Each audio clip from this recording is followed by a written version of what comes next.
বন্ধুরা, আজকের 16/9/2024 শুধুমাত্র 1 PM এর জন্যে মিডিল এবং টার্গেট নাম্বার দিলাম।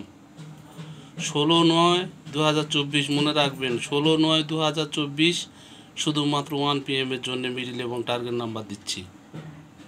দেখুন।